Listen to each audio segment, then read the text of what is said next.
പാകിസ്ഥാനിൽ ട്രെയിൻ തട്ടിയെടുത്ത് 182-ലധികം പേരെ ബന്ദികളാക്കി വിഘടനവാദികൾ. ഏറ്റുമുട്ടലിൽ 20 സുരക്ഷാ ഉദ്യോഗസ്ഥർ കൊല്ലപ്പെട്ടു.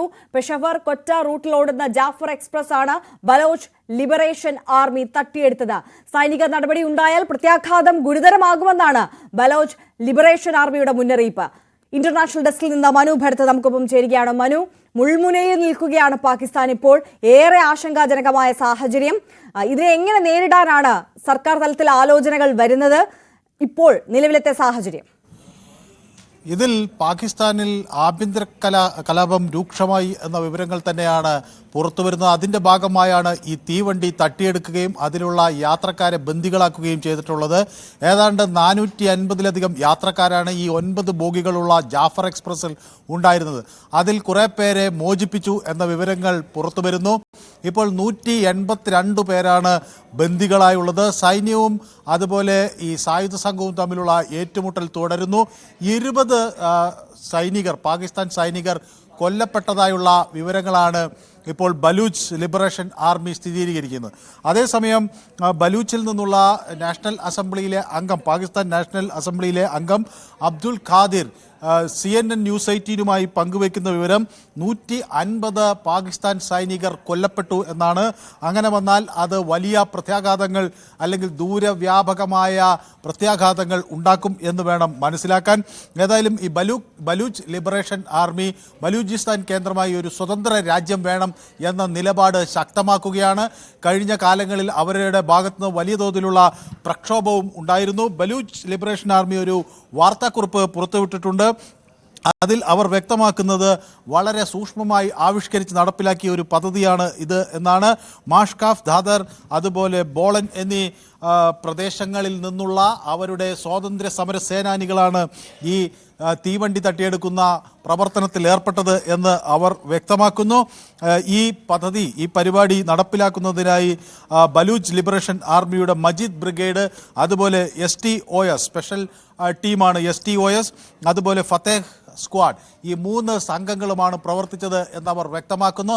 സൈന്യം ആദ്യം ഇവരെ തിരിച്ചടിക്കാനും ആക്രമിക്കാനും ഒക്കെ നോക്കി. ആളുകളെ ഈ സൈനിക നീക്കത്തിലൂടെ മോചിപ്പിക്കാൻ കഴിയുമോ എന്ന ഒരു നീക്കം നോക്കിയെങ്കിലും പക്ഷേ അത് വിജയിച്ചില്ല. ഡ്രോണുകൾ ഒക്കെ ഉപയോഗിച്ച് അതുപോലെ വ്യോമസേനയൊക്കെ ഉപയോഗിച്ച് ആദ്യഘട്ടത്തിൽ ചില ആക്രമണങ്ങൾക്ക് പാകിസ്ഥാൻ സൈന്യം പദ്ധതിയിട്ടെങ്കിലും അത് ഫലം കണ്ടില്ല.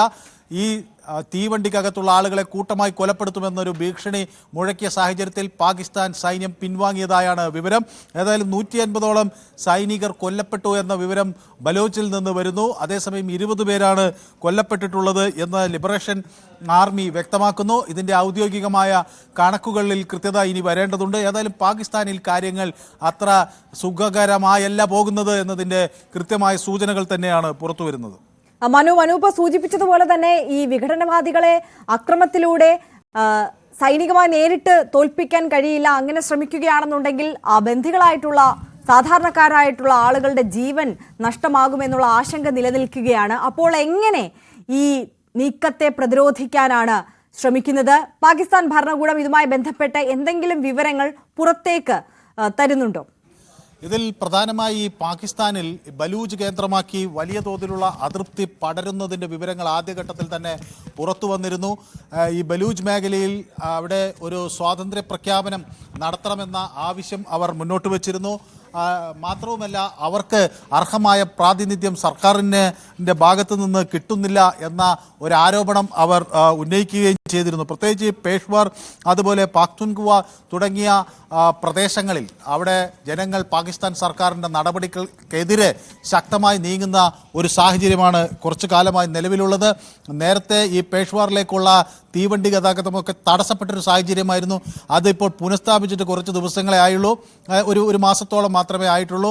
കഴിഞ്ഞ നവംബർ 26-ന് ഒരു ചാവേർ സ്ഫോടനം വലിയ പ്രശ്നങ്ങൾ അവിടെ സൃഷ്ടിച്ചിരുന്നു. 26 പേരാണെന്ന് കൊല്ലപ്പെട്ടത്, 64-ലധികം ആളുകൾക്ക് പരിക്കേൽക്കുന്ന ഒരു സാഹചര്യമുണ്ടായി. അപ്പോൾ പാകിസ്ഥാനെ ഈ ഖൈബർ മേഖലയിലേക്ക് ബന്ധിപ്പിക്കുന്ന എല്ലാ ഭാഗങ്ങളും അടയ്ക്കുക എന്നൊരു നിലപാടാണ് ഇപ്പോൾ ആ പ്രവിശ്യയിൽ നിന്നുള്ള ഈ സായുധ സംഘങ്ങൾ എടുത്തിരിക്കുന്നൊരു നീക്കം. അത് ദൂരവ്യാപകമായ പ്രത്യാഘാതങ്ങൾ ഉണ്ടാക്കും പാകിസ്ഥാനകത്ത്. അതൊരു കലാപത്തിൻ്റെ കൊടി തന്നെയാണ് രാജ്യത്ത് വരുന്നത്. 2 രാജ്യമായി പാകിസ്ഥാൻ മാറിയേക്കുമോ എന്ന ആശങ്ക ആ രാജ്യത്തിൻ്റെ ഭരണാധികാരികൾക്ക് ഈ ഘട്ടത്തിലുണ്ട് എന്നാണ് വ്യക്തമാകുന്നത്. തീർച്ചയായും മനു ഭർത്താണ് വിവരങ്ങൾ നൽകിയത്. പാകിസ്ഥാൻ